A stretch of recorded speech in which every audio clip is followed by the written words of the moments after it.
You can bet your bottom dollar. Great programming coming up next on the Stewart Media and Entertainment Network. Stand by. Hold on.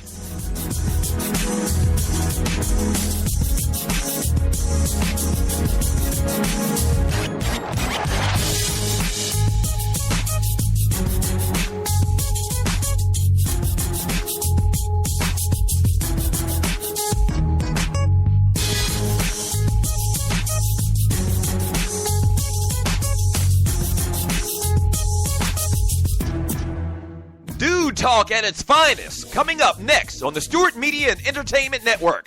In about 2 minutes, stand by.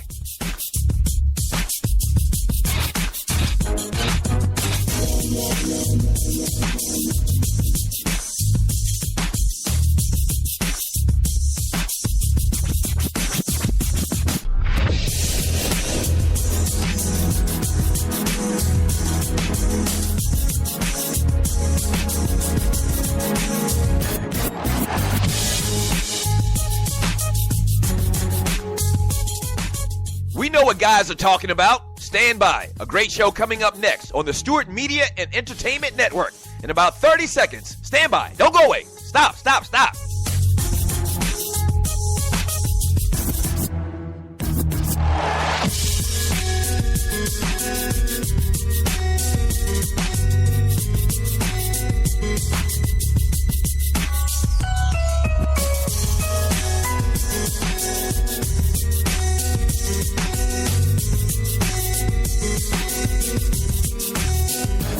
If they're talking about it at the barbershop, we're talking about it here on SME. Great show coming up in about 30 seconds. Don't go away. Stand by.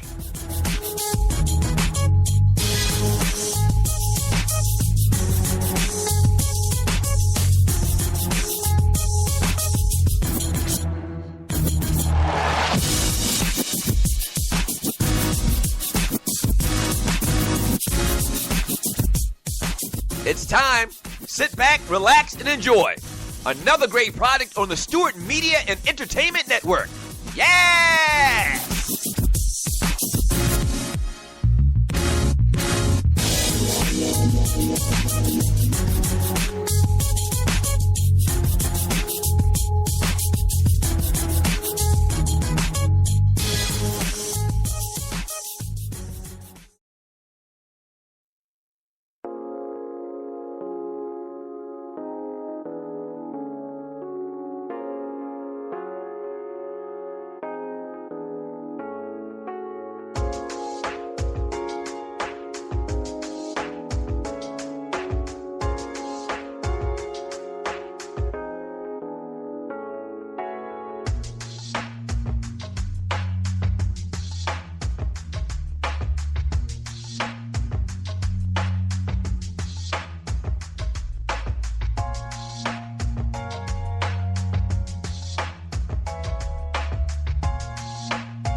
All right, folks, the Sports and More show coming right up.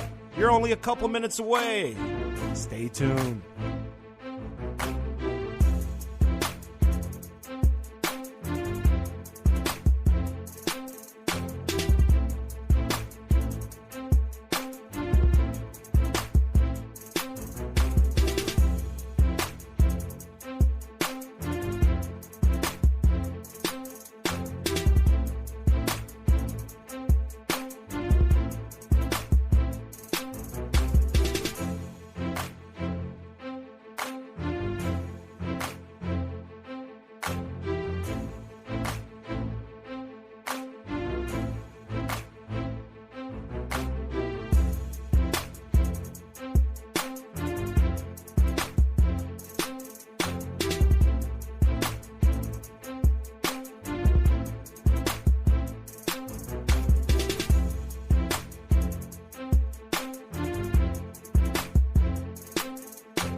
All right, ladies and gentlemen, thank you for joining us, the Sports and More Show.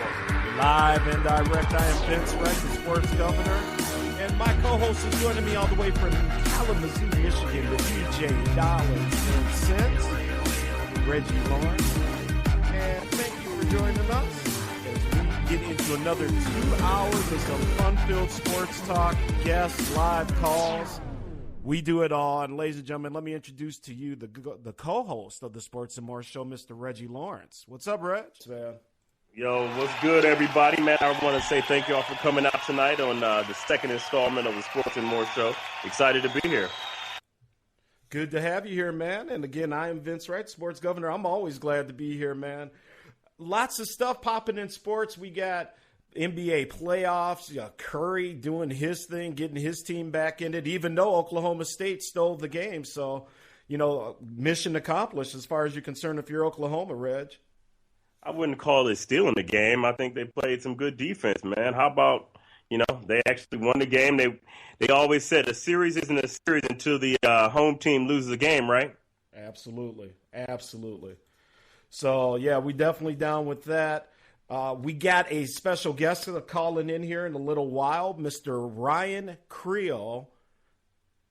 And he is a 9th-round draft pick with the New York Yankees. He's a friend of Reggie's, and we're going to get him on the line, we're hoping, here very, very soon.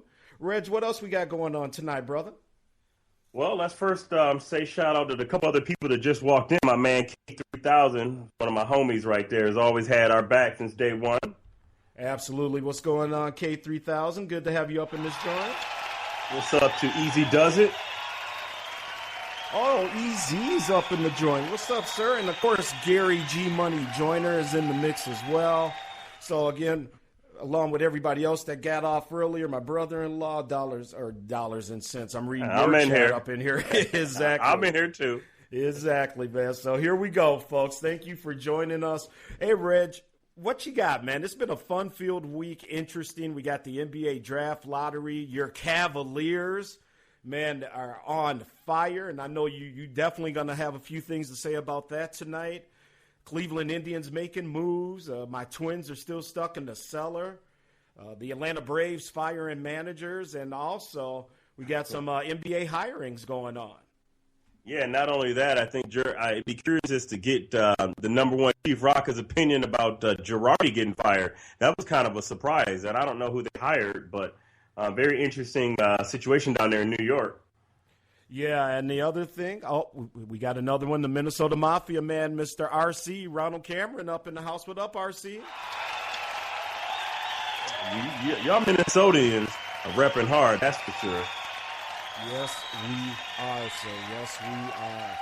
Man, oh, geez. Well, we got to rep something because we ain't got no basketball going. Our university teams are sucking. The Minnesota Twins are sucking. Man, it's just been a long sports hoe up here, man. But, Reg, that's what it is. That's what you got to get used to up here when you're in the Twin Cities as a Minnesota sports fan, brother. Yeah, it's been a rough couple months for you guys. I mean, with Prince passing away and, like you said, the Twins off to a horrible start. Your hockey team not so good. But, hey, you got beautiful weather now, and, I think it's going to look up with your Timberwolves. But the one question I had asked or wanted to know, you had said you played hooky today, right? You and your wife, huh? I did, yes. So how many holes did you guys play? Oh, we played 18. She kicked my butt. The first lady killing me at golf as usual. That's about as much cheering as she's going to get. But, yeah, she worked me. I gave it to her today, though, Reg. I gave it to her. Now, you got to represent, man. You got to represent. You can't be out there and getting us, embarrassing us now. You know that, right? No, hey, brother, trust me. I know, man. I know. But I got to give props to my wife, man. She grew up in a golfing family. She's been doing it her whole life, man. So it is what it is, brother. The Gov's just going to have to face facts. So the question I have for you then, Governor, is since your wife, I think you had said her family owns a golf course, right? Yes, sir. So why is your black ass not out there more often? My black ass has got to get to work, man. I ain't got that cushy pharmaceutical job like somebody, that is true. I'll give you that, man. I do enjoy my job. I love the freedom. Exactly. Yes, sir.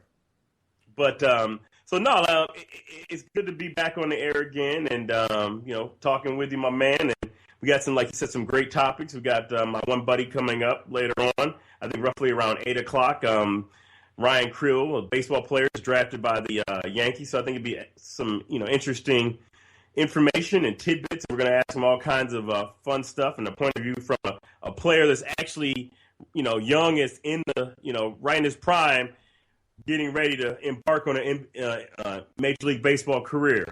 Right on. Yeah, should be very excited. I got a couple questions I'm very interested in asking Ryan as well.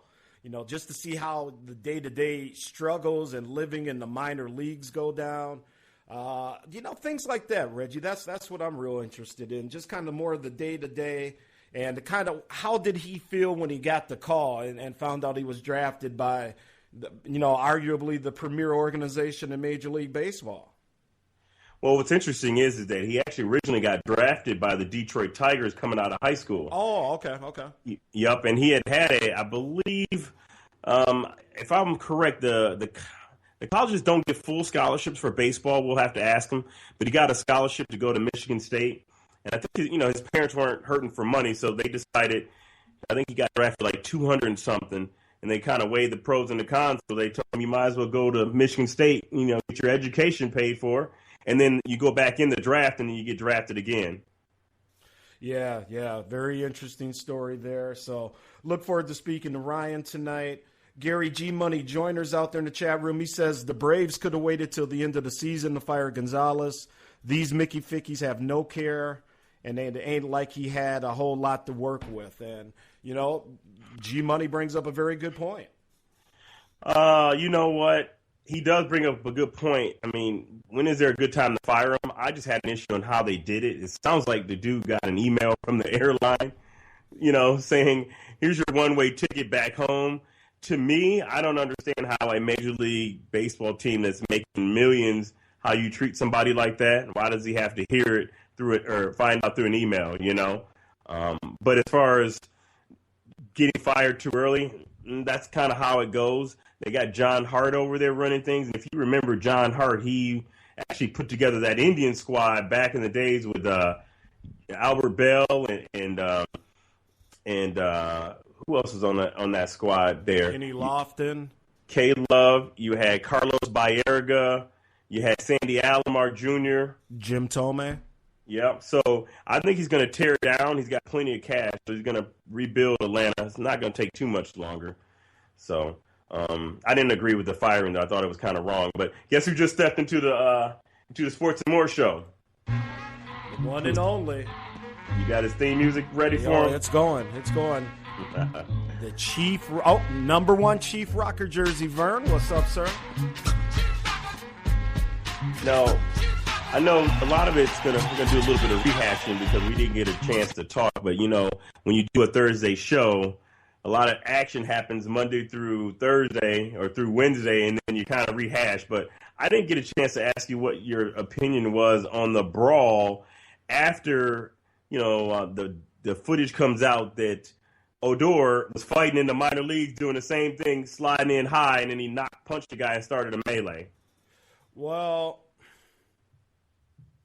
look, man, again, like I said before, this thing happened. Wasn't it Batista that went in with the slide, by the way?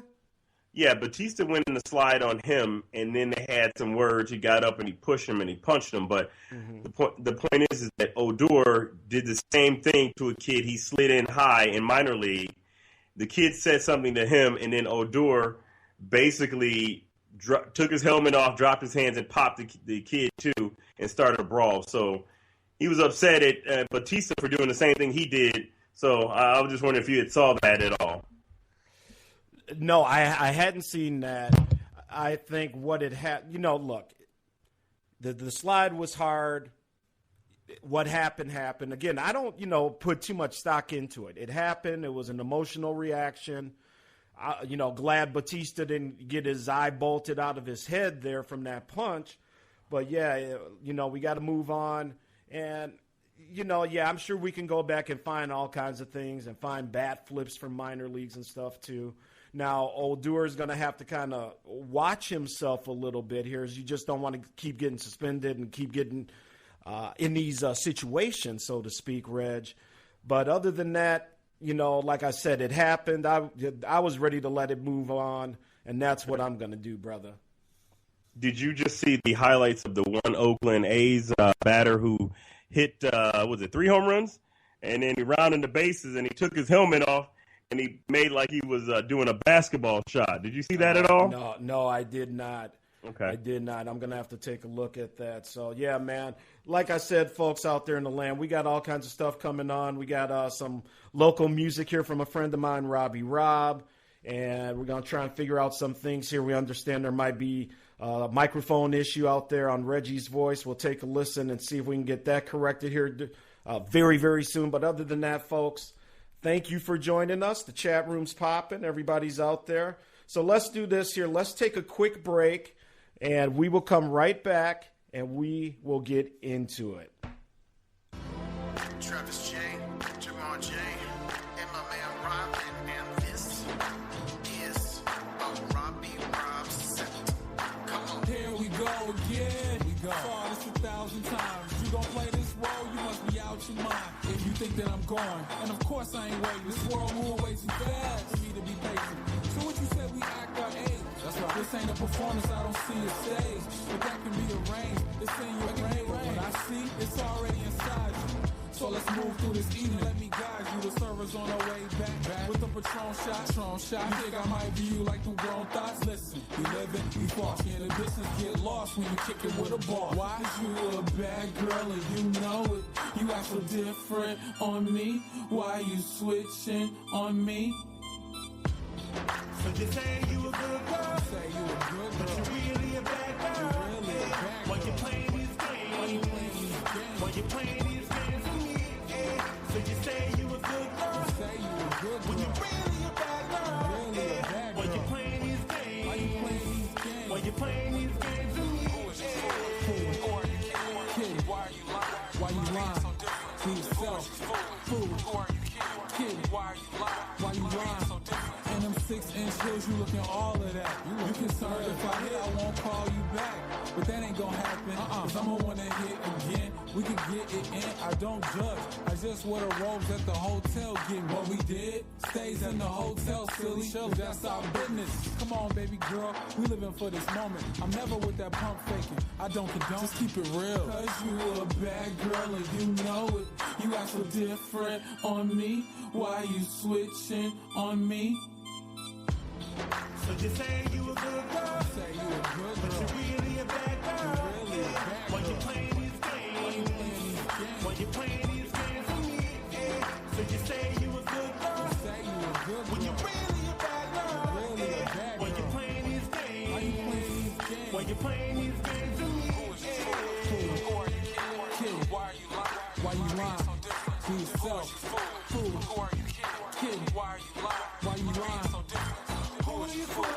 Kid, why you lying?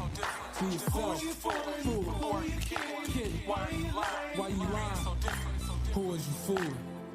Just have a seat. My peoples, why are you lying? They passing the loud around so you can take a smoke when they come around. To you, who are you kidding? You got some Grey Goose right here. You know, we gonna make another drink. You being so dick chillin'. Show me a good girl, you're really a bad girl, why you playing these games tonight? You show me a good girl, you're really a bad girl, why you playing these games tonight?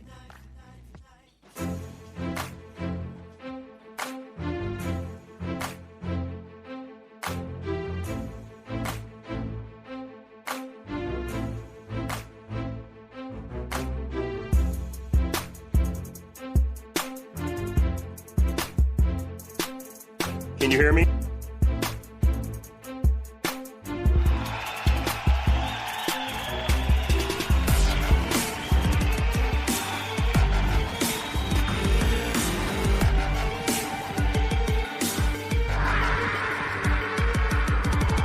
And folks, we are back live, the Sports and More Show with me and Reggie. I am Vince Wright, Sports Governor. Make sure you're following us on the Stewart Media and Entertainment Network. Reggie, what is going on, my friend? What's happening, man? I'm just excited, waiting till about 8:30 where my boys, I think, are going to go 10-0. The Cleveland Cavaliers, seeing as how you don't want to give us any credit. What's your predictions tonight, Vince? Hey, I hear you, man. I hear you. I think Cavaliers. I mean, you know, what could you say? And, folks, let us know if Reggie sounded a little bit better there. We tried to do some technical switches on the fly. Oh, all right. Looks like it's loud and clear finally. So off Nice. and running, man. Off and running. Yeah, man. After what Cleveland did last week, Reg, let me tell you, brother, I cannot give enough credit to LeBron, Kyrie Irving. These guys, man, they're playing possessed. They're playing like they really want to bring it to Cleveland. You know LeBron does because the whole weight of the world is on his shoulders out there in your hometown, man. But I was very impressed. Kyrie, Dellavedova, man, if he could heat it up a little bit more, team might be unstoppable, Reg. They don't really even need to get much out of Dellavedova besides some defense. I think, you know, they're going to obviously beat Toronto, but when they move on to Golden State, they're going to need somebody to put some bodies on Steph Curry. But LeBron's definitely on a mission. I think Lou's got, the right rotation. So it's going to be interesting how Lou decides to match up with Golden State. Obviously, Toronto's still there, but I'm hoping for a sweep and get more rest for the Cavaliers. Yeah, and that's the thing, man. You know, Cleveland, like I said, there was a stretch towards the end of the season as we started this show, me and you together, where I talked about them and the Miami Heat was starting to heat up, if you remember. And I was starting to talk a little bit of ish and say, oh, watch out for the Heat. The Heat are going to take them out. Well, you know, the Heat are gone now, my brother, and Cleveland is all about it. So Cleveland and Toronto's just not there yet. Good-looking young team. I'm a big fan of Dwayne Casey and what he's able to do, but they just ain't ready for this squad. Yeah, I think, like you had said regarding the Miami Heat, I was a little bit nervous as a Cavalier fan. But you know what happens? It's a long season. The playoffs are long, and as you continue to go on into the playoff, you know, you worry about injuries, and I think that's what happened with Miami Heat. You're looking at Luol Deng got hurt. Whiteside was a big injury issue for the Miami Heat, so they basically wore down. Now you got that Valanciunas is hurt for Toronto, so Cleveland's been pretty lucky. It's kind of interesting. It's kind of reversed in how they. You know, what happened to them last year, they got a bunch of people hurt, you know, and they were still able to go on. Right. Well, Grego's out here in the chat room, man, and he's kind of dogging our technical crew back here behind the glass. He says, earlier you were as shaky as LeBron's jump shot, but now you're coming in crystal clear. Oh, that Grego, baby, that Grego. Who else we got out here in the chat room? G-Money Joyner, talking about he got to get some of that funky gutter music for his theme show music there. Chief Rocker out here. Like I said, everybody's still kind of just saying what up and getting acquainted. Again, this is Sports and More Show on the Stewart Media and Entertainment Network, and thank you guys so much. Make sure you check us out, the X Squad affiliates doing big things, xsquadaffiliates.com. Yeah, Chief Rocker also said, Grego, stop. The only thing that is shaky is Brady's arm. Oh, yes. And, by the way, speaking of that, New England hate coming hard and strong. Special guest upcoming next week. We may have Easy Ed from Boston coming in either the Sports Done Right Show or the Sports and More Show. And he's going to be looking for somebody in particular from Jersey. And we know who that is. Oh, I see the lovely Ma Bell that just stepped into the room. Yep. Yes. Thank you, Mom, for joining the Sports and More Show. And folks want to say what up to Mom. Mom having a little procedure tomorrow. Everything's all good. But Mom's going to be hanging out over the weekend. So keep lovely Ma Bell in your thoughts here over the next few days as we take care of her. K3000's up in here as well. What up to K3000? What's going down? Hey, Reg, let me ask you this, man. Yeah. Mm-hmm. So did you watch that Golden State game the other day? Or was it last night there? Last night? Yes, I did. Yeah. Now, obviously you hear people talking about if Golden State plays like that, ain't nobody stopping them. I don't know, man. I don't know.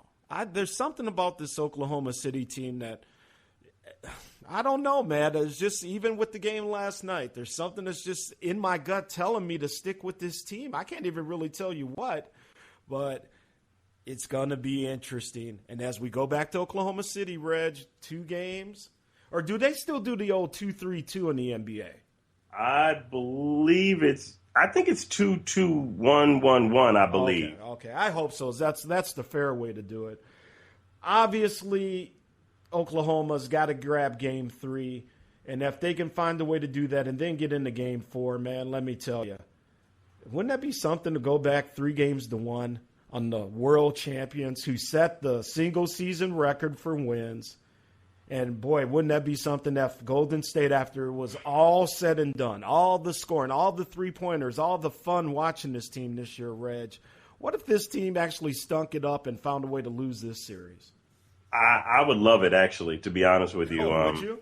I really would. I do like Durant and Westbrook, but I'm telling you, man, Golden State is just cocky, especially Draymond Green. And the other thing is that I wanted to ask you, I made a note here to talk to you about it.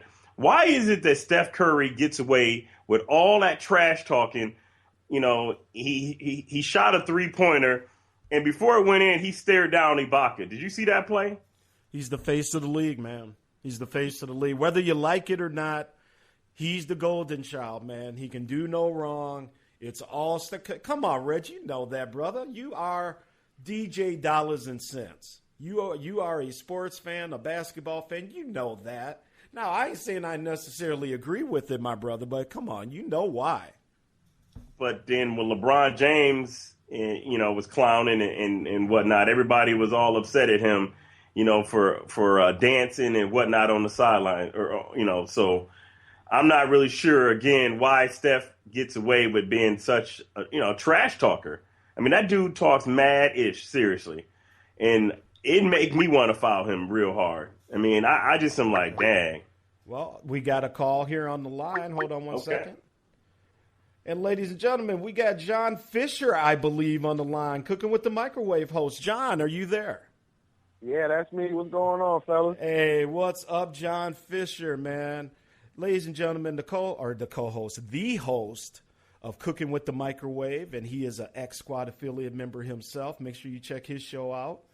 John Fisher, hey, Big John, first off, man, we got to get your thoughts here on this Cleveland-Toronto series. What are you seeing here in the Eastern Conference Finals? It's over. Yeah. I think Toronto wins Game 4 out of pride, and probably because Cleveland wants to close it out at home. It's that. But I know LeBron does enjoy his rest, and he's pissed off at Kyle Lowry. Yeah, even though Lowry tried to say he wasn't dissing LeBron, I agree. LeBron is sensitive. He definitely got them damn rabbit ears, Yeah, he do. He hear everything people say, even though people they act like they don't listen and all that, but they do. But I called up here to get at you though, Dollars, man. Oh, what's going on, man? No, hold on. What's up? Huh? I was just going to say fighters to your corners. Go ahead. Let's hear this. Yeah, man. What's up with all of this Steph hate, bro? Like, come on, man. You never seen LeBron talk trash before? Oh, yes, he has. Yes, he has. I don't have any issue with it, but I'm just wondering why there is no Steph hate. Nobody says anything when Steph Curry does all this crap, man. And gentlemen, I'm sorry. Go ahead. Go ahead. Oh, I was just going to say very quickly here, RC in the chat room brings that up because he talks about Curry also spiked the ball in front of the referee and didn't get a technical. He's a made man like LeBron. Yeah, he paid. I guess he paid his dues, and you know when you the face of the league, I agree with what you said though. Dog. When you the face of the league, you get away with stuff like that. And we've seen LeBron get away with stuff. We've seen Kobe get away with Jordan and Shaq get away with stuff. Well, you know, nobody else has their daughter paraded out in front of everybody, giving people the two fingers like I'm watching you. I mean, that was real. That was a critic that was talking trash about her pops. Man, you know what I'm saying? That was a critic. Well, I don't want my daughter to stick up for me like that. Like, you talking about my pops? I'm watching you. I'm watching you, God. You know what I'm saying? How the heck did she know what he was saying about her pops? Come on now, Fish. Come on. Hey, man, some kids, so why would she just do that out of the blue? You know why? Because his fast mama. Her fast mama, that's why. Okay, well, that's probably how she knows that that's the one that was talking about her pops. Her mama told her. Yeah, K3000 said, Dollars, what's up? He also said he co-signed with me. Where's the Steph hate? Respect, blood. I mean, he's only really done this 2 years. And for him to get away with all that just staring somebody down, here's my issue with this. He just blatantly disrespected Rocka. Now, if it was anybody that's, hard, and I didn't play basketball, but what I'm saying, he dogged the hell out of Ibaka, pushed him, then shot it before it went in, looked at him like, what? And then stepped off. Like, who? Come on. Fish, come on. Who does that? Okay. Do you remember, I think LeBron was in Miami, and he ended up dunking on Jason Terry. Took his mouthpiece halfway out of his mouth without using his hand, stared Jason Terry down while taking 4 steps backwards, and then turned around. And how long had LeBron been in the league? I mean, but LeBron's been doing that for a long time, though. LeBron been staring at people after he dunked on them. Right, but then people continuously hate on LeBron and it's like, you know what? You're a punk, this and that. And Steph can basically do anything, and everybody's like, oh, man, he's just so great. I'm just finding it interesting that nobody calls Steph out for that. And the rest of his boys. Remember, people was hating on the Cavaliers because they was all dancing, all of them. And they was like, yo, look, these Mickey Fickies dancing. Other players, Joakim Noah was like, you need to sit your down. Steph does the same thing. All him, Draymond Green, all of them do the same thing. And then nobody says anything to go and say, why is that? Well, that's a little bit different. You already know Joakim Noah and LeBron got history. You know what I'm saying? Cleveland and Chicago, genuinely don't like each other. I mean, Cleveland doesn't even think about them now because Chicago's not a threat. But back in the days when Derrick Rose was playing, at the top of his game and, Joakim Noah was younger, before Pau Gasol got there, the Bulls and Cleveland / Miami, they didn't like each other. They just didn't. And then it came into Joakim Noah and LeBron just not liking each other in general. So, of course, Joakim Noah is going to be saying something about LeBron. But, I mean, of course, in general, people hate on LeBron because, most people wish that they were born with his God-given, ability. And, other people feel like he didn't have to work. And I'm not one of those people, but, people feel like, oh, well, he didn't have to work to get what he was. It was just always given to him. And that's not the case either. You know what I mean? But at the same time, that's just the way people view it. And they look at Steph as somebody who, he's skinny, he's shorter, he's something that you may be able to be as a regular person who might not ever get to be 6 feet. You know what I'm saying? Or you might not ever get to be 6'5", 6'7". Okay, I could become Steph. There's no way I could be LeBron at 6'8", doing the things that he does. You know what I mean? All right. And they hate on LeBron. This is true. And by the way, we just got a new caller on the line here, a phone caller. Who's on the line here with Sports and More Show? Oh, yeah, this is Ryan Krill. Call for Reggie. Hey, Ryan. Hey, John Fish, man. Our guest is on the line. Can we get back with you All here right. very shortly? Yeah, no doubt. All right, folks. Let's do this here. We'll say goodbye to John Fisher for now. And Ryan, I'm going to let Reggie introduce you, man. Thank you for calling in. Reggie, introduce our guest. Yes. What's up, Ryan? How you doing, brother? What's up, Reggie? Doing well. How about yourself? I'm just chilling, man. Hey, listen, I appreciate you coming out on the Sports and More show. I wanted to introduce you to everybody. So listen, everyone, I have my main man, Ryan Krill, here. Ryan was a fantastic baseball player here in Portage, Michigan. And then Ryan, great kid, met his family, great family. He played ball at Michigan State, got drafted by the Tigers as well as most recently by the Yankees. But so I wanted to bring you on, Ryan, just to answer some questions. And we also have some people here that, have like baseball affiliates. They have a team. So I just wanted to bring you on and have you just kind of talk a little bit about, modern day baseball right now, if that's all right. Yeah, of course, Reg. Thanks for having me. Yeah, so first thing, why don't you tell everybody a little bit about yourself, Ryan, if you don't mind, like where you're from and things like that, to just kind of get people up to speed on you. Yeah, definitely. I grew up in Kalamazoo, Michigan, so right close to you, Reg, and I've been playing baseball pretty much my whole life. Went to Portage Central High School over there, played high school ball, and luckily I was able to get a scholarship to play ball at Michigan State.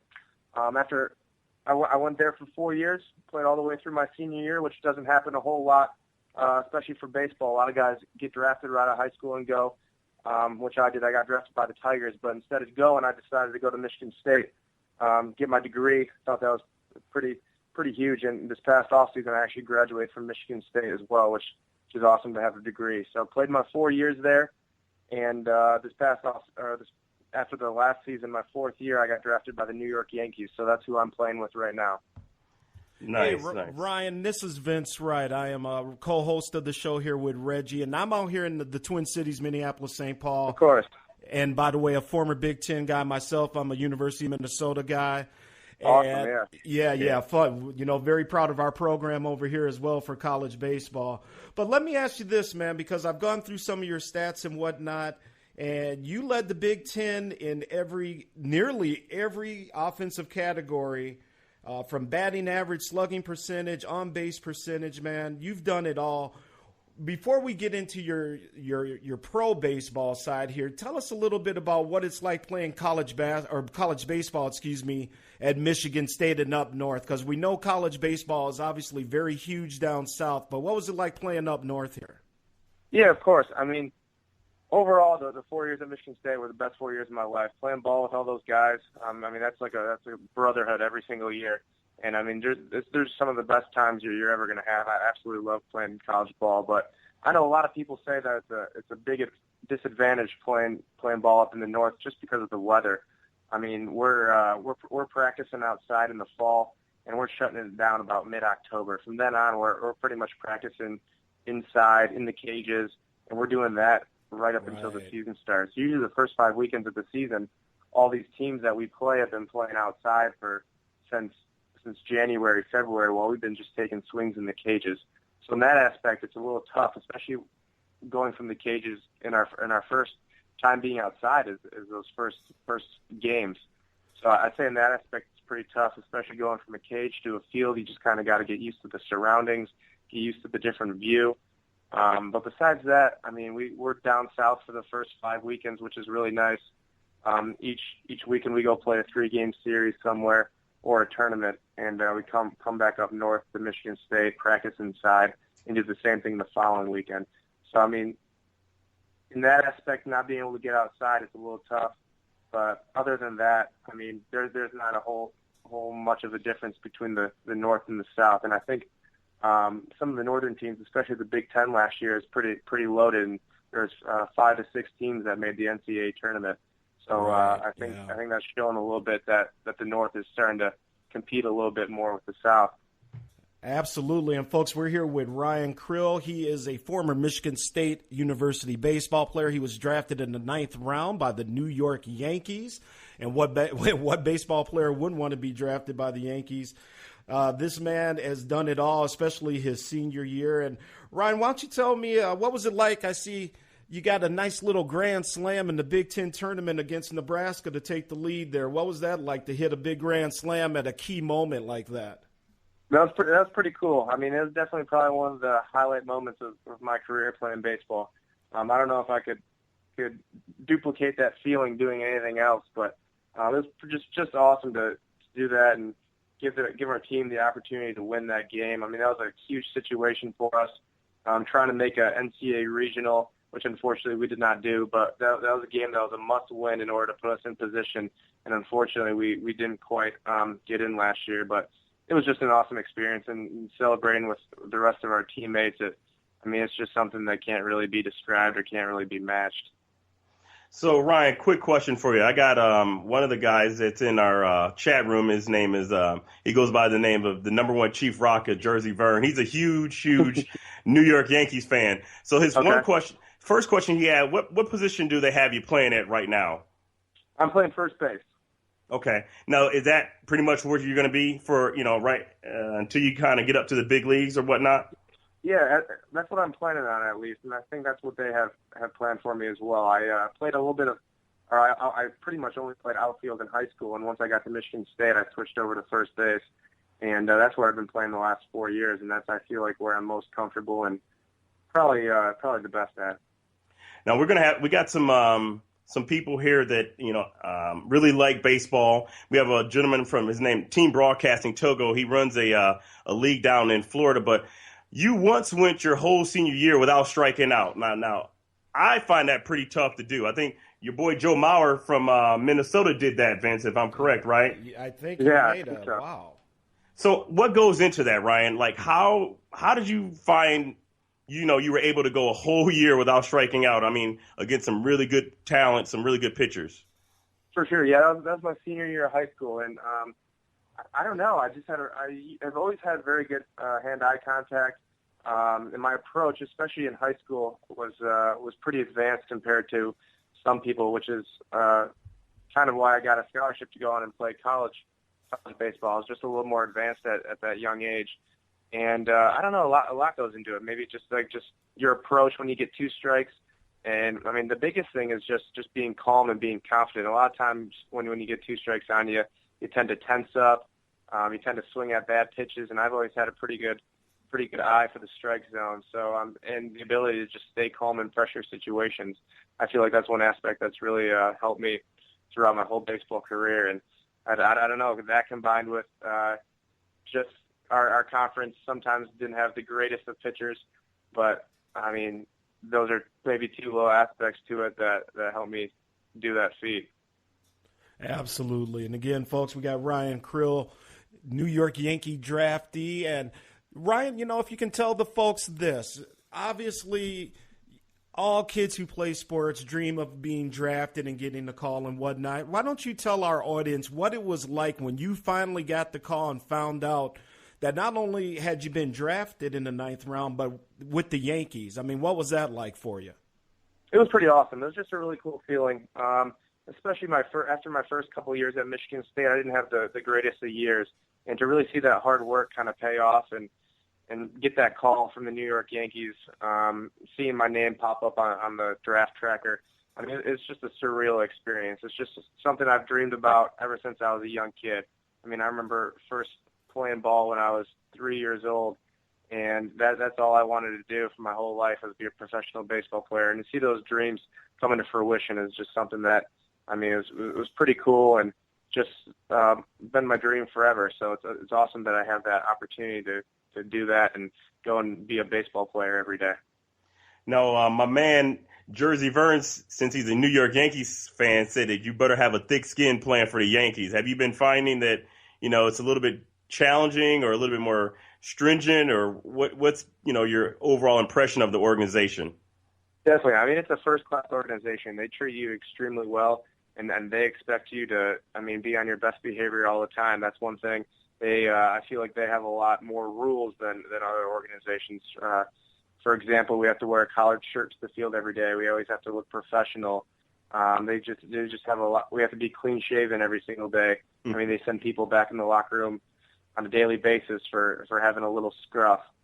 They just have a lot of rules, which is completely understandable. I mean, they're a first-class organization, and they definitely treat you like they're a first-class organization as well. I mean, always giving us good stuff, treating us very, very kindly. It's just an awesome experience, but just some little rules that they have that other organizations don't. Hey, Ryan, let me ask you this. Where are you playing at right now? Where are you exactly at in the Yankees organization? For sure. I'm in Tampa right now. Oh, okay. And actually, that's where one of our listeners, Team Togo Uganda, he actually owns an independent team, the Selma Toros down in Alabama. So he's down in Tampa Bay. And obviously, a lot of New York people that have retired down to Tampa Bay. So I'm sure you get a lot of New York love down there. Definitely. There's a lot of New York Yankees fans. So their spring training complex is right down here in Tampa. So there's definitely a lot of Yankees fans down here. So I got a question for you from Sluggo. He said, what is Ryan expecting as far as his track through the minors, development ball, single A, et cetera? So maybe you can kind of explain to us how the progression is and what are your thoughts and what are your hopes as far as getting to the major league by a certain period? And if not, when may you call it quits or whatnot? Definitely. I mean, I'm 23 years old right now and have a degree from Michigan State. So I mean, this is just an extremely fun and once in a lifetime opportunity that I've had. Last year, I played at Single A Staten Island with the New York Yankees, which was a really awesome experience. We were over in Staten Island, just a ferry ride across the bay from the city. So being over there was really cool, especially being able to go to some Yankees games. They give us some tickets. We'd be able to go over there and watch the big leaguers play. I'm down here in Tampa right now, still slotted for Single A, and really just trying to work my way up. I mean, I don't really quite have a timetable right now. We'll see where this takes us and how I do this season, but we'll see. I mean, just working hard every single day. I mean, we're out here every day grinding, trying to make ourselves better, and it's completely up to the coaches and the organization on how fast you really move up. So we'll see. And as for now, I'll just keep grinding away and keep working hard, hopefully to continue to get promoted. All right, and folks, you're listening to the Sports and More show here on the Stewart Media and Entertainment Network. We have a couple more minutes with Ryan. You're down there in Tampa, Class A ball. Have you had any opportunity to, I guess maybe for lack of a better term, mix and mingle with any of the big squad? Have you met Girardi or anybody from the big squad up there in New York? He's no longer there. He's fired. Duh. That's right. Yeah, we'll get. Well, what do you think about that? Yeah, Girardi's gone. That's a very good question there, Ryan. I have not seen that yet. Actually, this is the first I'm hearing about it. Well, Reggie, fill him in. Fill your boy in. I'm not a Yankees fan, but yeah, I just found out too that they let him go. I'm not really sure who's actually taking over. Jersey Vern would be better off explaining that. But like he said, have you met any of the players or talked to any of the big leaguers at all, or what? Yeah, for sure. When we were down in spring training, we got to mingle with them quite a bit. So I met a few of the big leaguers. They like to keep us a little bit separate. They like to have that incentive where the only time we really get to work with the big leaguers is if we make the big league ball club or are close to making the big league ball club. But there's definitely been guys who've come down and pitched and hit with us over at the minor league complex. I know Chapman's been around quite a bit. Mm-hmm. I got a having that bat off him, which was pretty cool. I mean, he's definitely one of the probably more scary pitchers to face as a left-handed hitter in the MLB, and just giving him that bat and seeing the stuff he's got was definitely a really cool experience. But some of the other hitters like McCann and Gardner, they'll come down for some extra ABs. So it's just cool. You see all these guys, growing up, and to see them taking MVP with you is just something that's pretty cool. Hey, Ryan, Vince here again. And I just wanted to ask you, what is your daily schedule like? Just kind of give us the average day for you. You wake up, what time, if you play more day games, night games, what's kind of your basic schedule like for you? Yeah, of course. Pretty much you wake up about 10 o'clock or so because you get back to the hotel pretty late after a game. wake up at 10, maybe grab a little bite to eat for breakfast, chill for about 2 hours, and then you report to the field. You get there, say it's a 7 o'clock game at night, you get there probably about 1 o'clock to start getting ready for the game. Get there, they always feed you at the field, so you usually get a pretty good lunch in you. And then you kind of start the process. You start hitting the cage. You start your routine that you do every single day.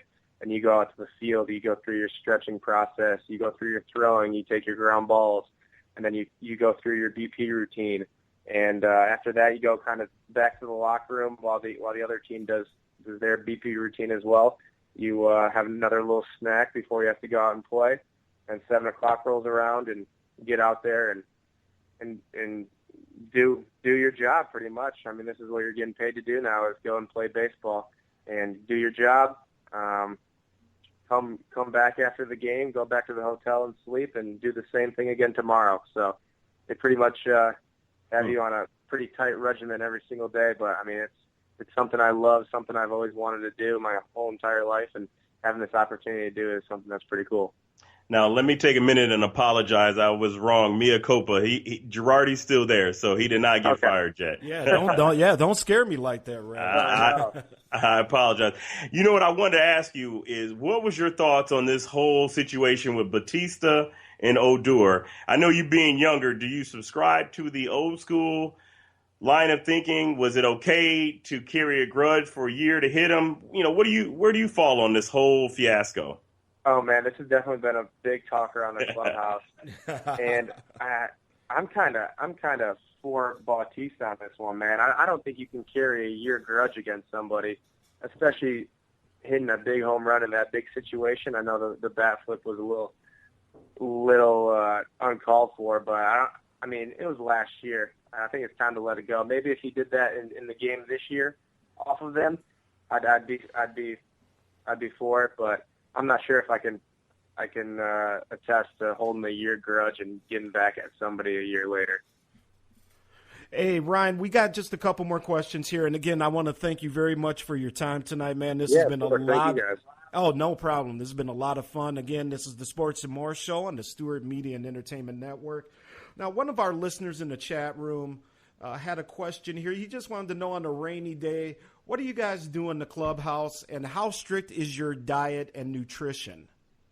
Oh, man, that's another thing with the New York Yankees, which is really strict, is the diet and nutrition. I mean, we're weighing in once every week, checking body fat to make sure we're up to par. When they feed us, they don't feed us any bad stuff. It's always healthy food every single day, which is fine with me. I usually always eat healthy anyway with it, but that's one thing that's really strict with the diet. But rainy day in the clubhouse, a lot of cards being played. That's one thing that's pretty big is everybody likes to play card games. I don't know, just a lot of hanging out and just goofing around with the guys. I mean, when you're in a just room a lot with of guy stuff. Camaraderie. Anything really goes. Yeah, just team camaraderie. Always just messing with each other. Just a lot of stuff. I mean, your typical locker room stuff. Hey, Ryan, before we get you out of here, and this is just kind of a selfish question on my part here, again, being the University of Minnesota graduate. Yeah. What did you think about the Minnesota Gopher program when you came up here to play them? You know, just from someone who obviously comes from the opponent point of view there, because I've known a lot of guys that have played in Minnesota here over the years. And I know a lot of folks don't know a lot, but it really is a very kind of storied program. A lot of ballers have come out of there. What did you think about playing against Minnesota, and just what did you think about the program, you know, from your point of view? Of course, man. I honestly love playing at Minnesota. We got the opportunity to play there for 3 years. So 3 of my 4 years we played at Minnesota, and I think it's one of the coolest parks in the Big Ten.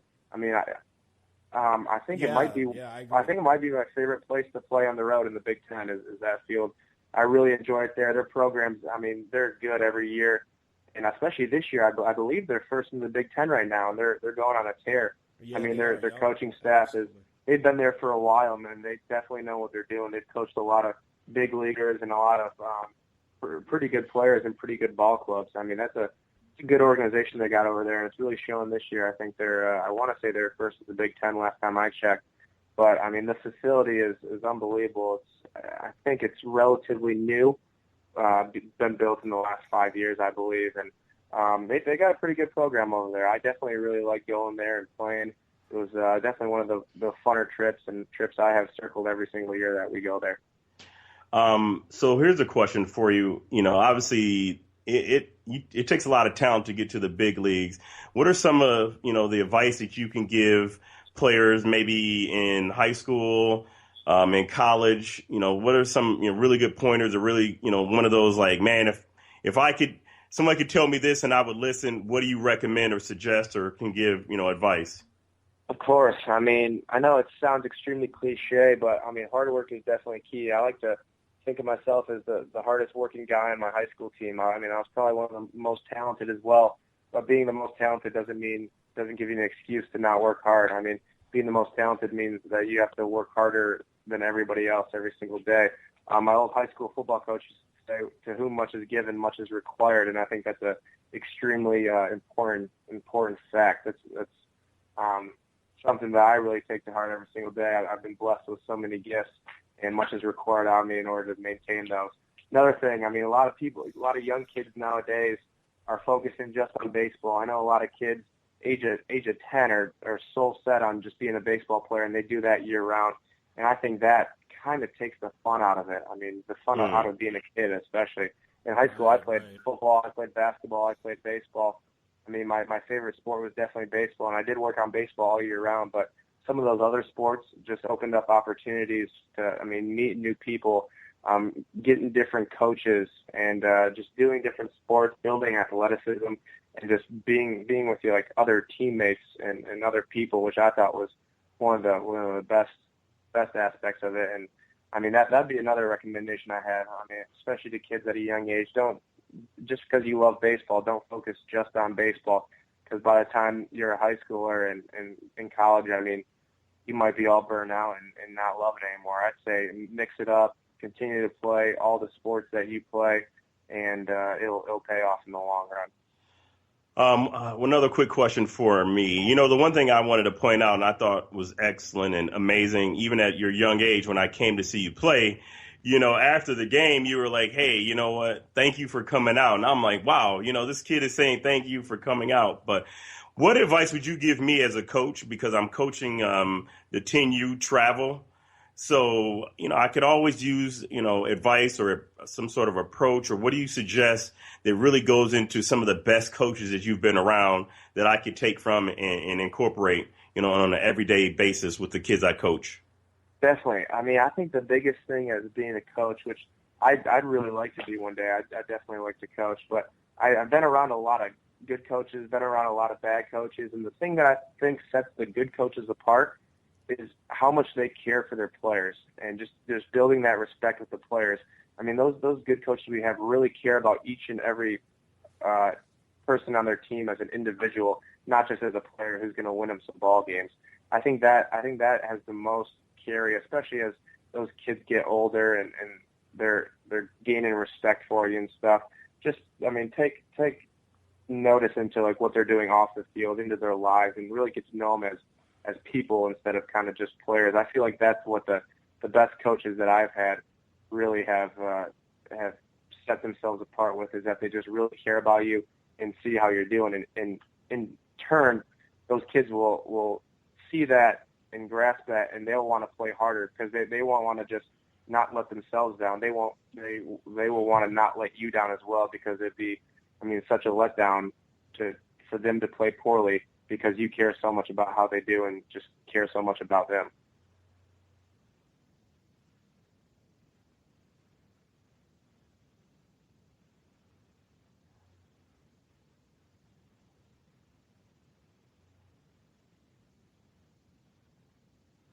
For sure.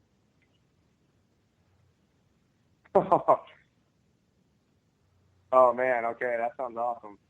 Yeah, he also said, did you participate in showcases? Are they as important? I'm not really sure what that means, but I'm assuming you would definitely know. I do. I do know exactly what that means, and I did participate in showcases. I actually participated in quite a few of them, and I think they are important. I think they are important to a certain extent. They're very important to get out there, and at these showcases, there's a lot of scouts who would see you at these showcases who otherwise wouldn't come out to one of your high school games and see you.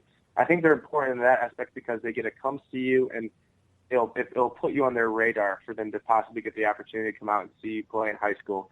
I think showcases are built really for a certain player who has a lot of tools. So if you run really well, good 60 times is going to put you on the map. If you have a really good arm, throwing 90 miles an hour will put you on the map. If you have a lot of power, especially in BP, that can put you on the map. But especially with me in high school, I wasn't the quickest of guys. Didn't have a outrageously good arm.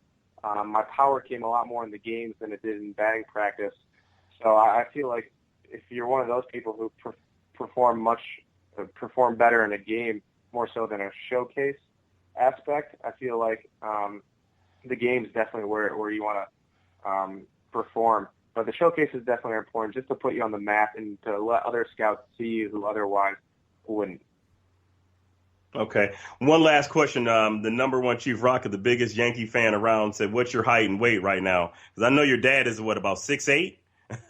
Oh yeah, he's about 6'5", and I'm about the same. I'm 6'5", and I came in at spring training about 238. I'm down to about 225 right now. So Jeez. Just Okay.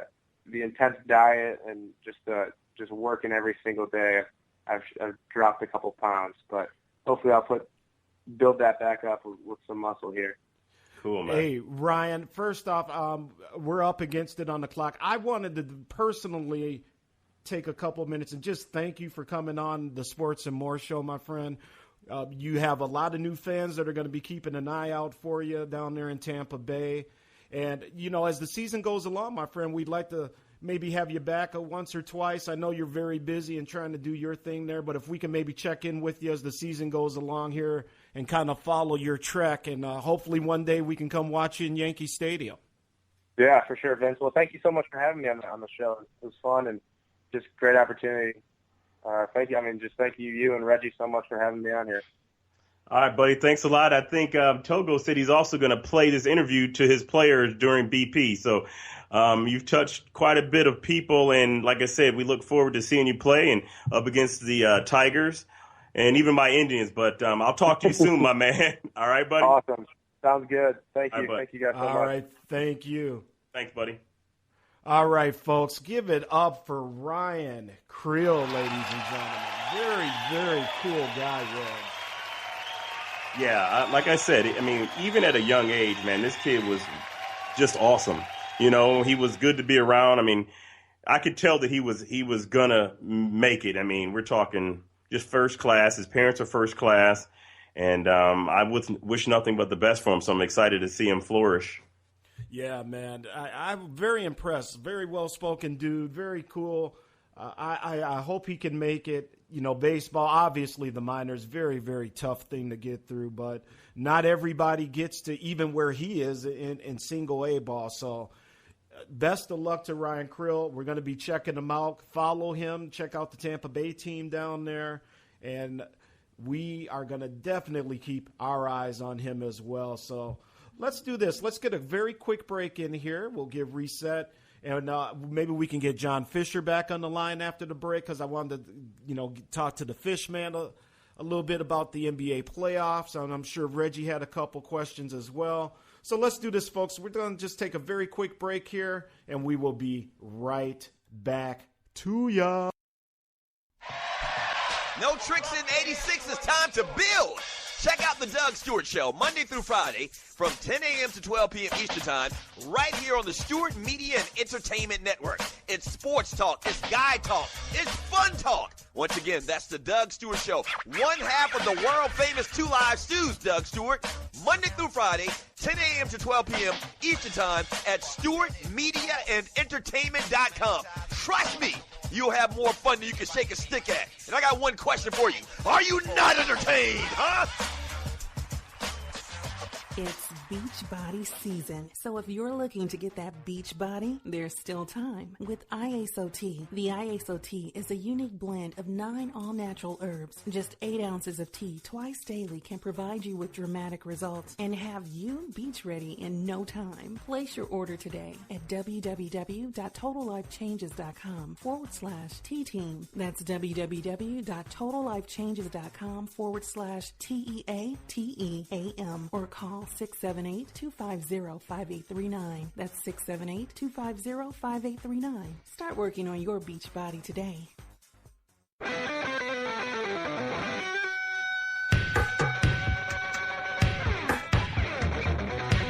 Ladies and gentlemen, we are back.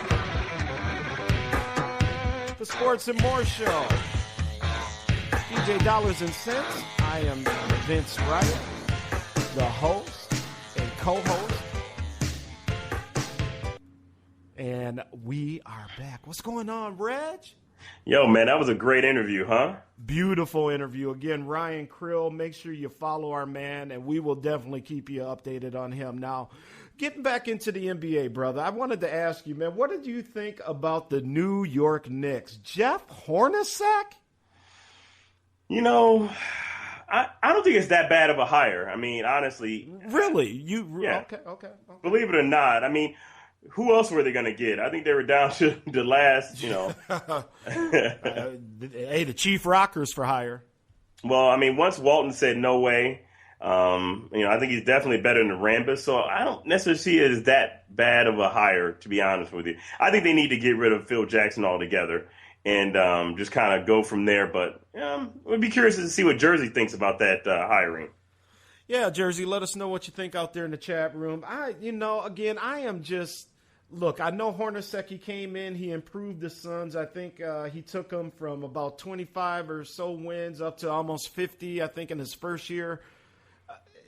The potential's there, man. And look, anything can happen. But I just think that and I get it, it's New York, Reggie, and whatnot, man. But let me tell you, this guy does nothing for me, man. He does absolutely zero for me. If I was a New York Knicks fan, I may have to be giving my tickets back.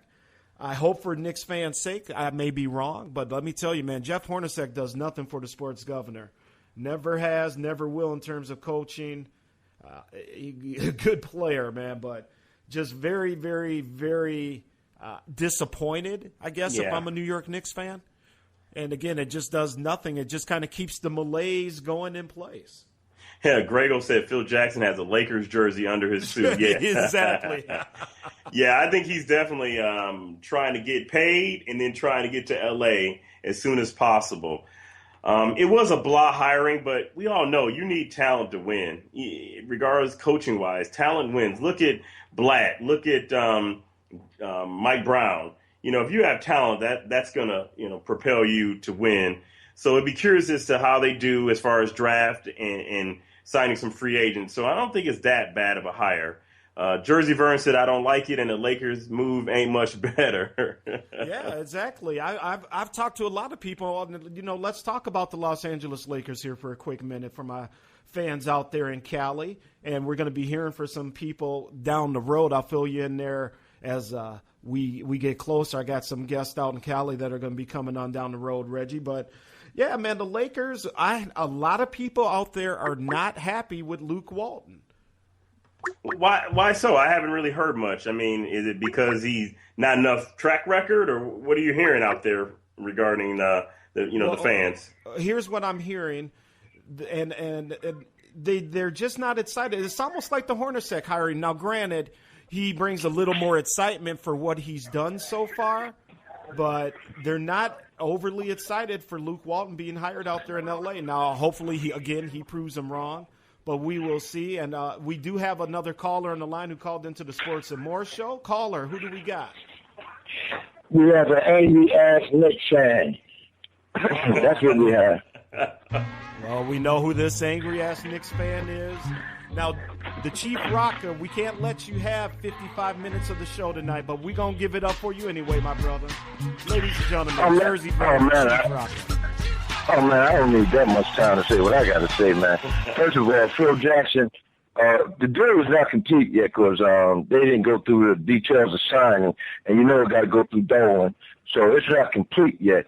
But it's a lot of mad New York fans, only New York fans that trying to reason with the thing, and I heard them talk. They talking about he should bring Rambis on board with him. Man, that's stupid. That shows you that a lot of people ain't really smart in basketball.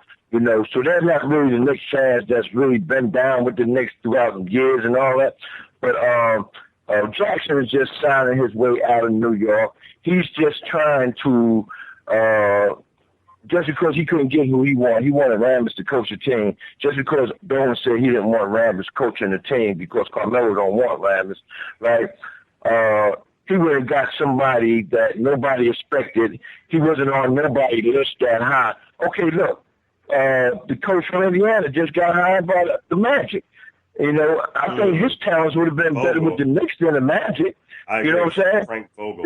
And see, that's why I say Phil is too fucking Hollywood for me, man. He needs to take his ass on back out there with the Lakers or go back into the mountains of Montana and smoke his weed and just leave it alone, man, because I'm getting sick of it, man. You know? Yeah, and Chief, let me ask you, man, because here's the thing. I was watching the Ford letter earlier after I got back from golfing with the First Lady today. And you know, Stephen A. was saying the exact same thing, man. As a Knicks fan, this just does absolutely nothing.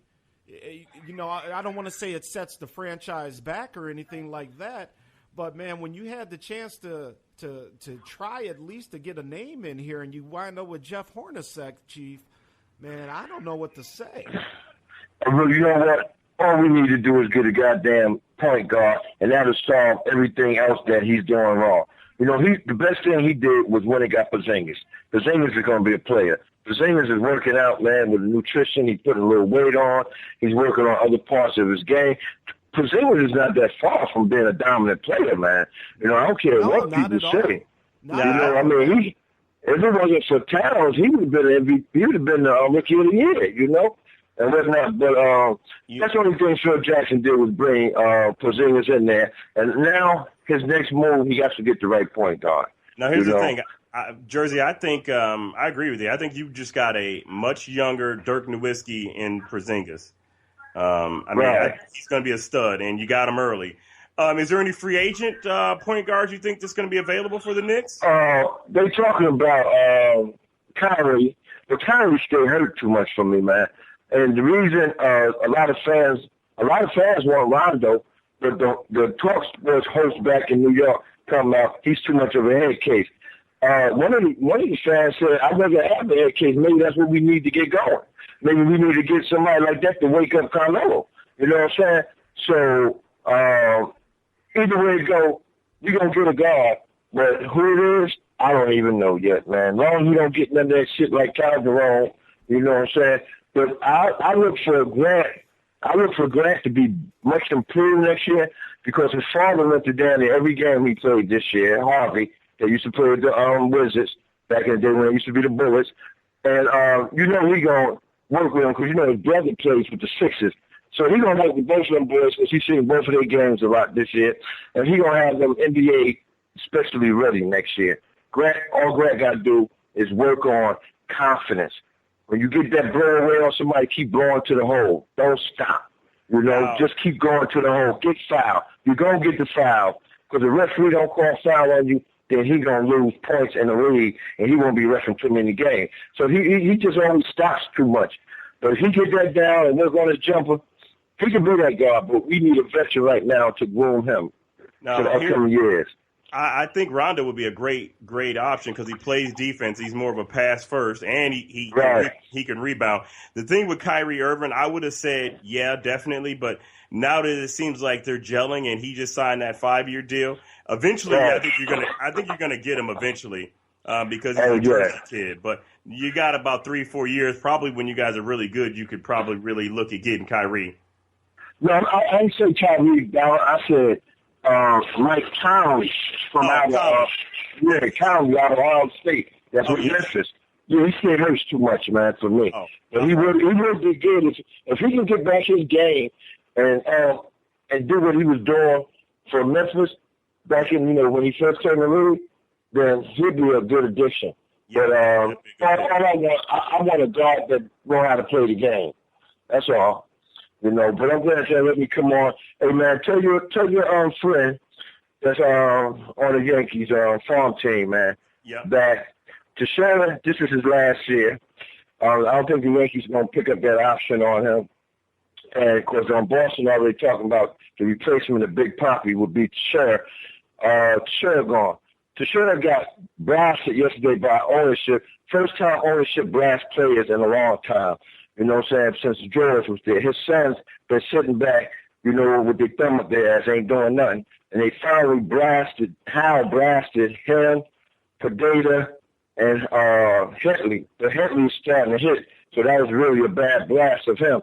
But at the same time, Teixeira went out there and went 0 for 5 last night, 3 strikeouts. I see Teixeira getting up out of there soon, man. Somebody gonna need a first base. But he got the best glove at first base in the league. It's just that his bat is not. But they say he usually has slow starts. But come on, man, it's May. Almost June. When you gonna hit? Injury prone. He's done.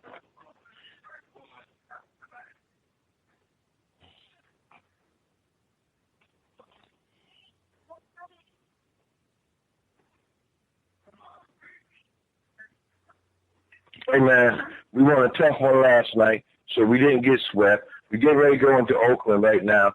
A pitching matchup is great for us coming to Oakland. Oakland was on a 7-game losing streak. They finally won last night, so that's 2 teams that had a couple of losses about to play each other. I feel that if we go to Oakland and at least take 2, but I want all 3, we'll be in good shape. Chapman, 4-0. And saves appearances. 4 games, 4 wins. 4 saves. So our 7th, 8th, 9th is there, man, because that's what we used last night. The Tancer came in at 7. He got out of a jam. Oh, man, he's wicked with that curveball, man, because, you know, he threw that 100-mile-an-hour fastball. Miller, hard throw, finesse. He gave up a home run last night in the 8th, but it didn't hurt us. And then in the 9th inning, Chapman went 1, 2, 3 through number 100-mile-an-hour fastballs. He didn't waste no time with nobody, just blew him out. So we ready, man. We ready. Reggie, Donaldson, Cinch. I ain't gonna call you the other one. You know what I usually call you. But Donaldson, listen, baby, I'm looking for that Cleveland series, man. Matter of fact, down at our fly free, I may try to make one of them games, man. Me and Matt Darion may go up there and do a remote up there. You know what I'm saying? And go watch the game. You know what I'm saying? So you just be ready at the end of the season. That's all I got to say. But, hey, good show, y'all, man. Good guests. Hey, Chief Rocka got some guests coming on, too, right? One I would have had on this weekend. She's a big idol down here in Atlanta, but she's going to that Aruba thing for next week. So, you know, she got to go Saturday. But, hey, listen, man, we just getting better, bigger, and we just going to keep moving on, man. And Easy does it. He got a big event going on the 4th where he's shooting photo shoot for some models. We're going to do a remote there. I'm getting ready to set it up, man. Me and Kesey, and if the microwave ain't doing nothing, you know, we can do a whole thing. Mandalay on, Spicy, we all can get out there and do a remote from there, man, and whatnot. That squad just going to do their thing, man. Pick up that squad.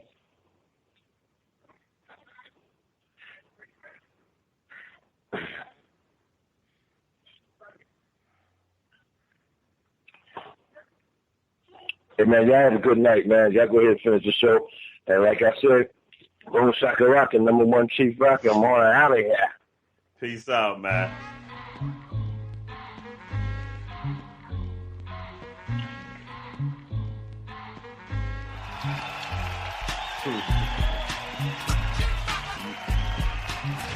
Yes, sir.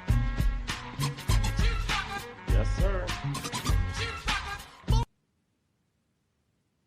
Togo said, I'm sorry.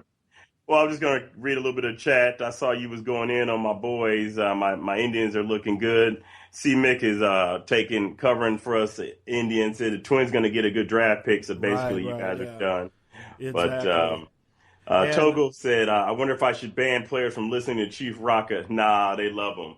Exactly. And again, folks, a lot of fun on the show tonight. Again, always fun when you got the Chief Rocker coming through here. Me, Big Reg, the Sports and More Show doing our thing. And, hey, the all-rookie first team was released here for the NBA. And obviously we talked about Karl Anthony Towns. That goes without saying. Porzingis.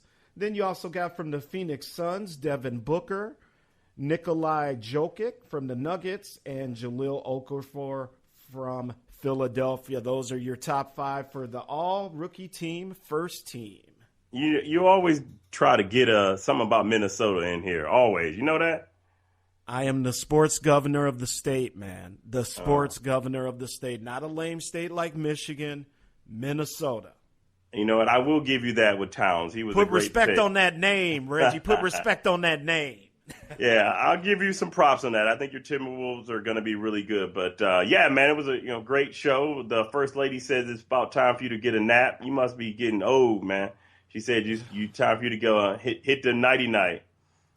I think the First Lady wants a little more than nighty-night. I think she's trying to get the gov up and out the Situation Room and up to the West Wing, if you know what I mean. But she'll be dealt with accordingly.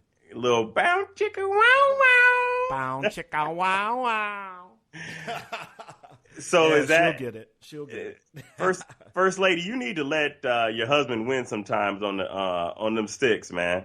Because Yeah. We folks, and again, Vince Wright, Reggie Lawrence, the Sports and More Show. I went golfing with the wonderful First Lady of Minnesota Sports, Angie Wright, today. And, her father-in-law owns a golf course. She grew up playing golf, yada, yada, yada. She should beat me.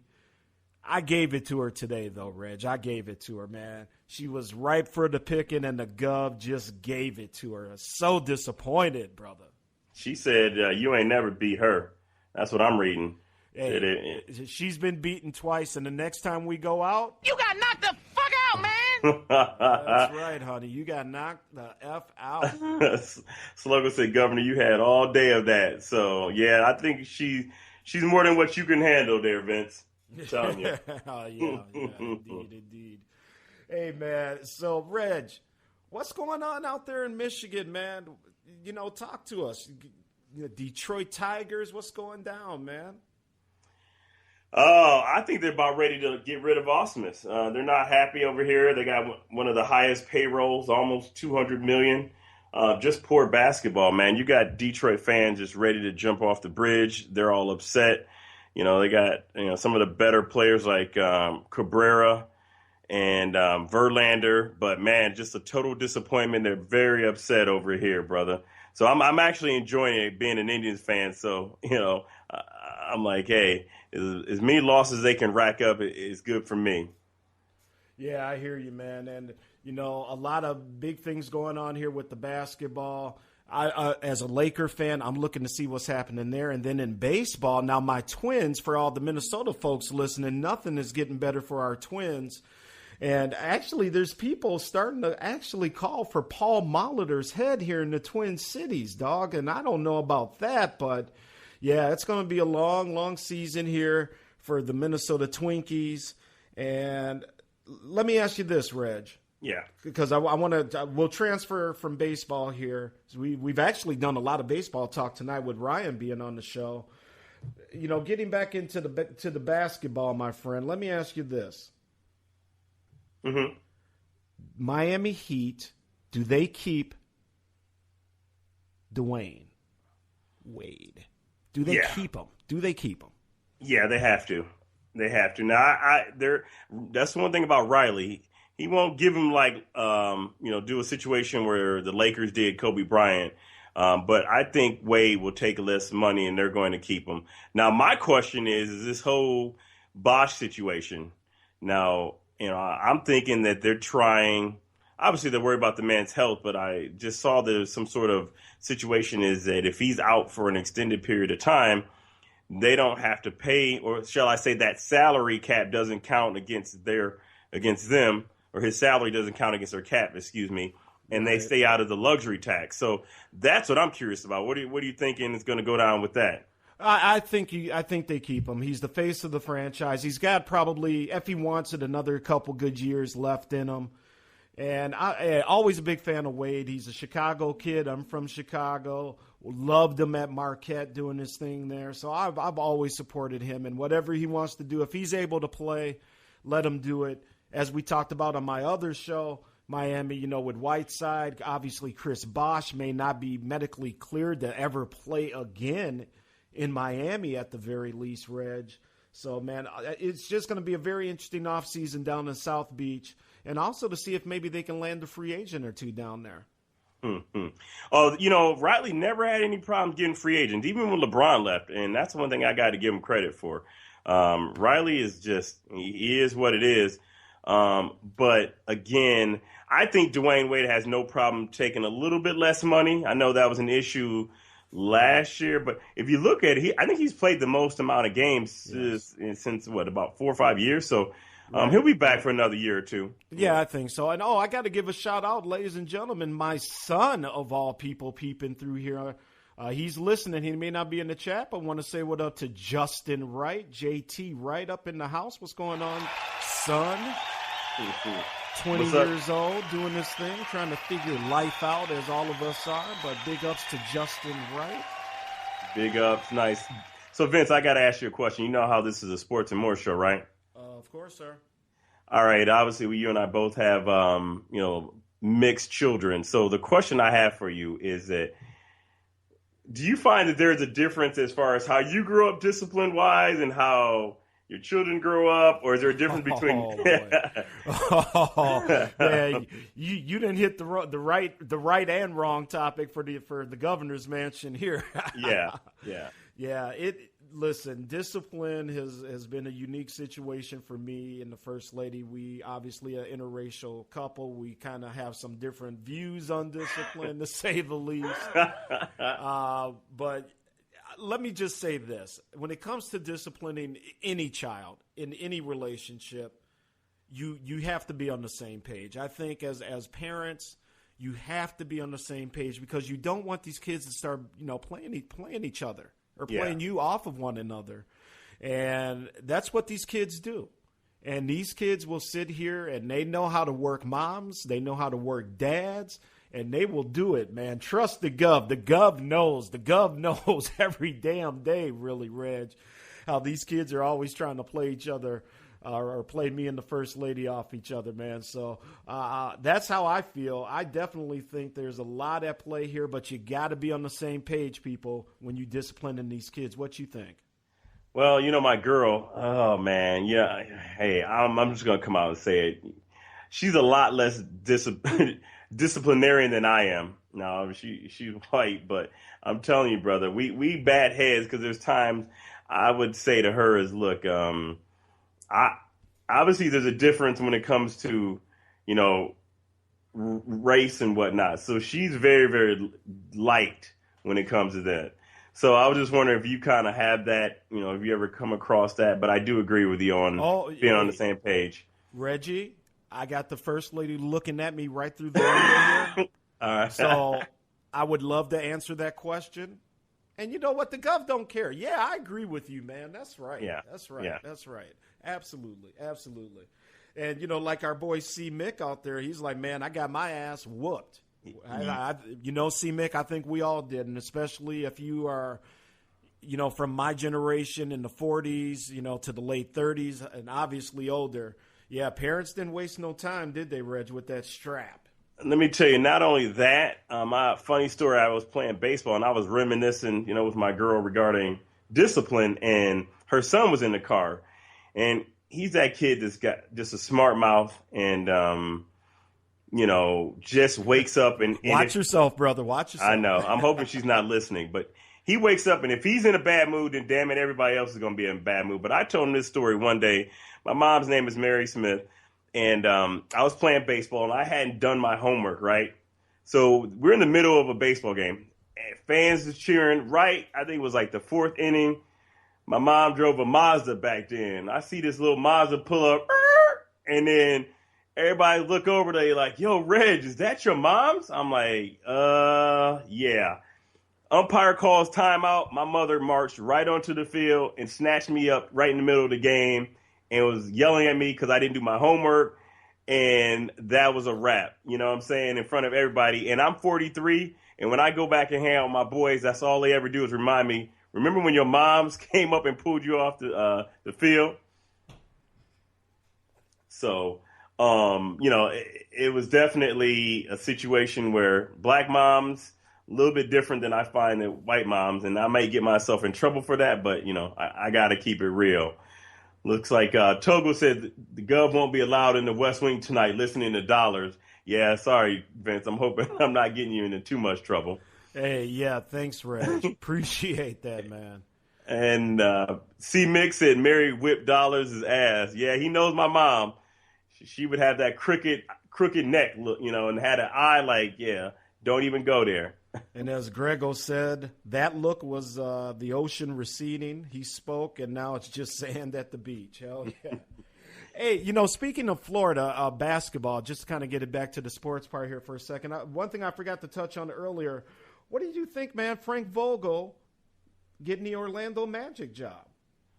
I thought that was a really good hire. I like Frank Vogel. I'm not really sure what Larry Bird was doing. I mean, I just think he wanted him out, and he should have, gotten rid of him earlier. But I think that's a great hire for Orlando. They're a young and up-and-coming team. They got some pieces, and I think they got a draft pick. So I thought it was very good, and he bounced back on his feet. Very happy for him. Absolutely, man. And by the way, Mr. Vogel has a 4-year deal, dollars, for $22 million of those dollars, by the way. Not only that, did you see that my man LeBron James just got a lifetime deal? They said it's estimated to be $1 billion from Nike. Did you see that? I did. And, he ironically talked about wanting to be a $1 billion athlete when he first got involved in basketball. And lo and behold, he's going to be damn close. If not, it's going to happen.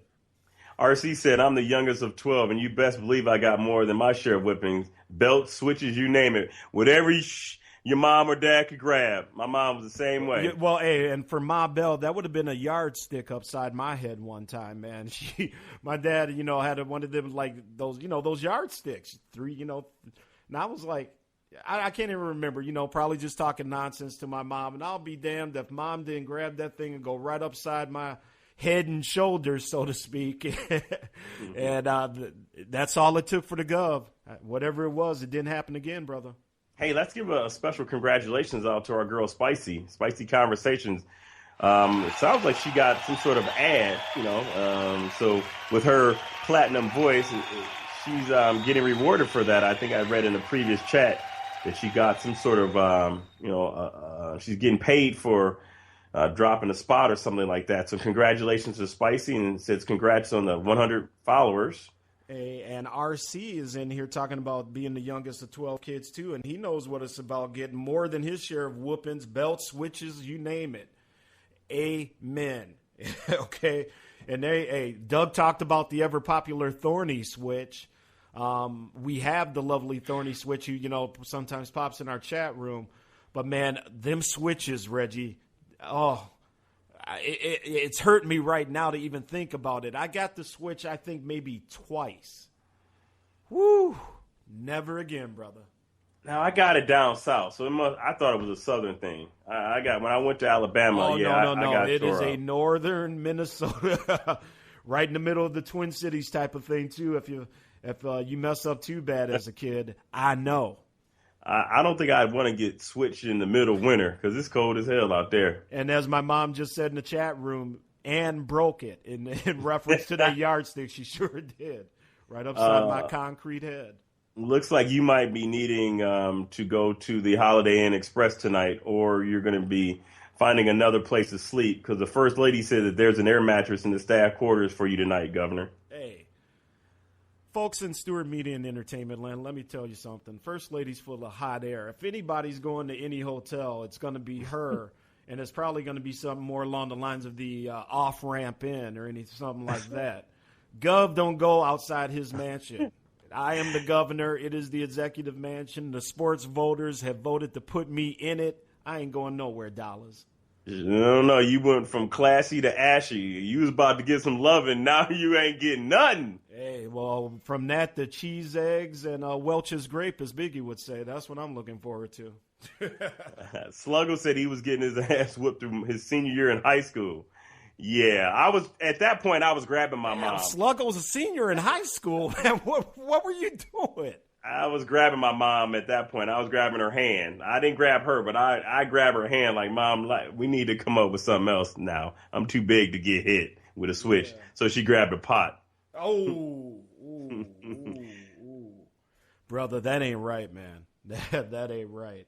Well, folks, let's do this here. We're going to take one more very, very quick break. Me and Reggie are going to come back. We're going to put a bow on this show. So let's do this. Got a couple things, help pay some bills, and we will be right back. The Sports and More Show on Spreaker.com and on the Stewart Media and Entertainment Network. It's beach body season, so if you're looking to get that beach body, there's still time. With IASO-T, the IASO-T is a unique blend of 9 all-natural herbs. Just 8 ounces of tea twice daily can provide you with dramatic results and have you beach ready in no time. Place your order today at www.totallifechanges.com/T-Team. That's www.totallifechanges.com/TEATEAM or call 678-250-5839. That's 678-250-5839. Start working on your beach body today. No tricks in 86. It's time to build.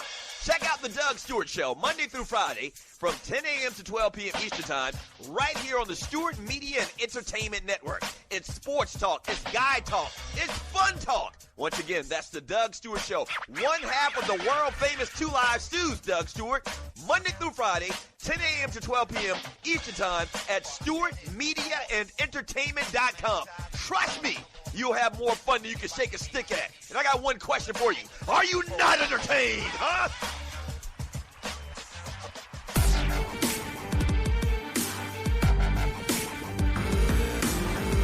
All right, folks, we are back. The Sports and More Show. Here we go. What? DJ Dollars and Cents. I am the Sports Governor, Vince Wright. We are on the Stewart Media and Entertainment Network, baby. And we are back. Yeah, I love that ending. Reggie, why don't you jump in the chat room there, brother, and let's get caught up on some of this chat before we get on out of here tonight. Yeah, so the First Lady said you deserved the switch probably more than twice. Boy, she's hard on you sometimes. Hey, let's stop right there. Reggie, what did you just say? I said she's definitely hard on you sometimes, Vince. Oh, yeah. Oh, man, River. She works me, man, but she's a good woman and I love her. But yeah, you on to something with that there, bro. She cool people. I like the First Lady. I can't wait to meet her, man. I'm excited to meet her for sure. Togo asked me what part of Alabama. So my family grew up in a little small town called Camden.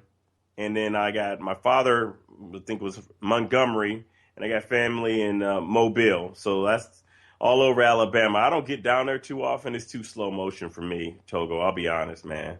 I just can't do it. Too slow motion, man. Why you dogging the Southern brothers? Everything is just slow in country. Oh man. I tell you. All right, so folks, again, it has been a real fun show. We've had some fun little issues to kind of get this thing going, but we stick with it. We keep moving forward. And like Dollars always says, man, onward and upward. That's what we do, right, homie? That's it, man. Definitely. A couple more chats and we'll get out of here.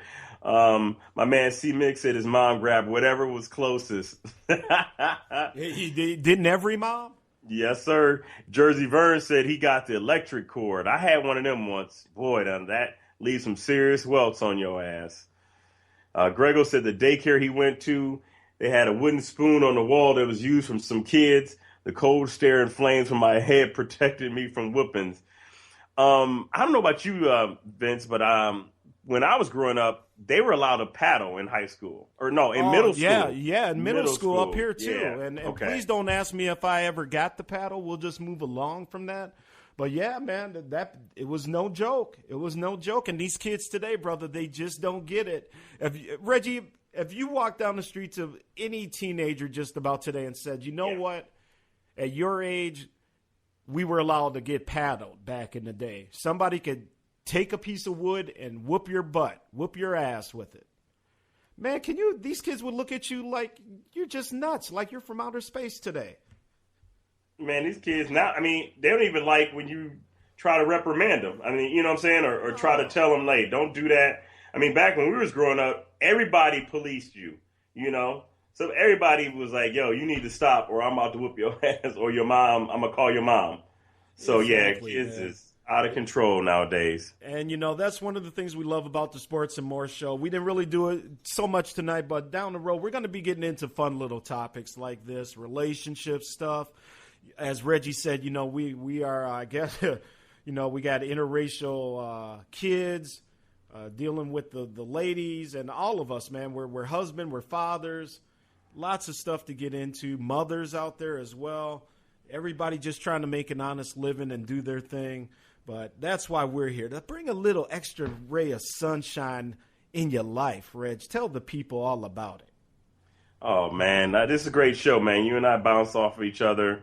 Like you said, more just fun times, topics in the future. I want to say thanks for everybody for coming out. Looks like we had Lady Poochie, which is Mrs. Sluggo, come in here. Yes. Hey, first, well, let's give her a honor that she is definitely worthy of, because Mrs. Sluggo is a wonderful lady, funny lady. We met her again down in Atlanta at the Doug Stewart weekend there, and she is phenomenal, just like her husband. Two great people, man. So up and out your seats, everybody, and give Lady Poochie, a.k.a. Miss Sluggo, a hand. Yes, sir. So I wanted to say thanks to my man Ryan Krill for coming on, and thanks for you guys for working with us and being a part of the show. And as we improve, we always, you know, seek to get bigger and better and do, you know, put on a good show for you guys. So look forward to next week. Yeah, and a lot of fun stuff coming, man. We got more interviews planned. We got things that we're working on. Reggie, again, in the world of baseball, Reggie has a lot of contacts, and like I said, we're definitely going to keep our eye on Ryan Krill. A lot of fun tonight, man. We had a New York Yankee on the show, basically, so that was always fun. Yeah, it's not too often, honestly, that you really get to talk to somebody that's made it to the big leagues. Well, he's not in the big leagues yet, but drafted. I mean, when you think of all the thousands and thousands of baseball players, and to meet such a nice young man and get this, you know, gets drafted, and not only once but twice.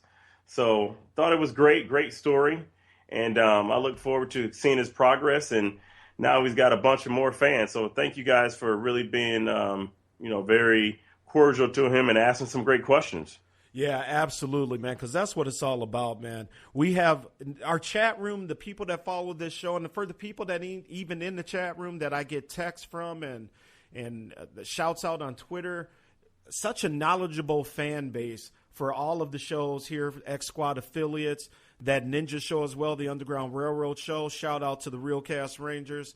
But, man, let me tell you, man, good questions. And obviously we got Togo in here who runs a minor league baseball operation. So everything was just right up the alley. And glad Ryan could fit us in tonight, Reg. Yeah. So my Cavaliers is looking like, it's 34-32. So looks like Toronto came to play. Yes, they did. All right, folks, well, let's do this. We are going to put a bow on this show. Now, listen, by the time we talk to you next week, people, there may be some big changes here going on. There may be some basketball series that are over. We may even be possibly looking at the NBA final matchup, but I don't think so. I think one of these series will be over. I think the Cleveland series, Reg, I think your Cavaliers are just too strong for this young, talented, by the way, Toronto team. But Dwayne Casey's going to need, I think, another year to get Toronto really prepped and ready to make a very deep playoff run north of the border. Yeah, I think Toronto's going to get a game. If they lose tonight, though, I think it'll 1 or 2 games at best. The problem with Toronto, real quick, is that people don't want to live in Toronto, man. I mean, so I don't really see them being a player. Well, the main thing with Toronto, and from the people that I've talked to, is that it's the exchange rate is the main thing. It's not so much. Toronto's a very lively, for folks that live down here in the U.S., a very American city. My friend often tells me, who lived there for a number of years, he says Toronto wants to be a United States city. They want to be in the U.S. Yeah. So take that for what it's worth. But again, they are about a year away from making a nice run. Again, Dwayne Casey doing a fine job. They got some good pieces in place up there in Toronto. But it is the exchange rate, because when they sign these contracts dollars, they got to get paid at the Canadian rate, and the Canadian taxes are a little bit more up there as well. So, that does play into possible free agent signings. Yeah, sounds good, man. You're right. I wouldn't want to do it, but anyway, buddy. So, like I said, man, it's been a great show, and absolutely, man. And I enjoy it. Yeah. So let's put a bow on the show. I want to thank everybody for joining us on the Sports and More show here on the Stewart Media and Entertainment Network. For DJ Dollars and Cents, I am the sports governor of Minnesota, Vince Wright. Reggie Lawrence, my co-host, and the wonderful DJ out of Kalamazoo. And folks, if you need a DJ out there in Kalamazoo, Reggie, how did they get a hold of you? You can go to www.dollarsandscents.com. The one and only, people. So if you need a man on the ones and twos out there, we got a DJ for you. All right, man. So let's get on out of here, DJ.